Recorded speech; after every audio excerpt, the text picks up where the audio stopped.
si Doc Tanyag? Oo, ako nga. Staff po ako sa Hidden Suncrest Hotel. May nagpapabigay lang po nito sa inyo, si Ma'am Lynette po. Thank you. Welcome, sir.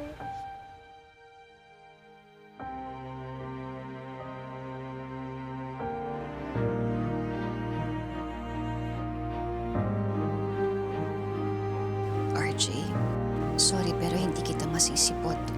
Pinili ko si Carlos dahil ayoko siyang saktan. Inaamin ko may bahagi ng puso ko na nagsasabing mahal pa rin kita. Pero sa tingin ko, hindi sapat ang pagmamahal na yun para sumama ako sa'yo. Nung mga panahong wala ka, nangungulila ako sa pagmamahal mo. Si Carlos ang sumalo sa akin. Iniligtas niya ako sa sitwasyon na matagal akong nakakulong.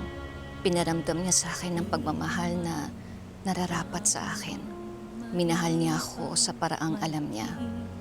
Ang pinagmulan at aking narating, may isang biyayang nagmula sa bituin, di mapapantayan ng anumang hangarin. Lahat ng makakaya ay sa'yo ibibigay, at lahat ng kakayanin pa sa'yo iaalay. Ikaw ang aking tala sa gabing madilim.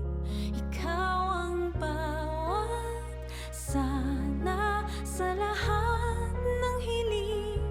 Sa hirap man o sa saya ay tunay na ikaw pa rin. Sagot sa aking dalangin.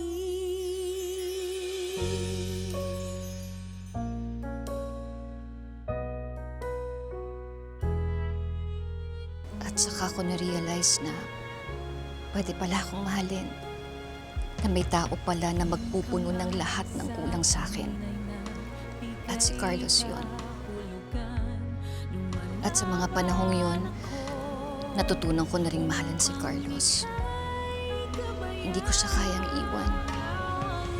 Hindi ko siya kayang saktan.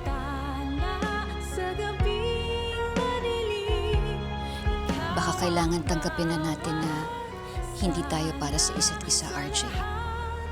Dahil buo ang loob ko, kahit hindi pa buo ang puso ko, na kay Carlos ko ibibigay ang puso ko. Sinusuklian ko ang pagmamahal niya sa akin, kaya itutuloy ko ang kasal sa kanya. I'm sorry, RJ. I'm really sorry.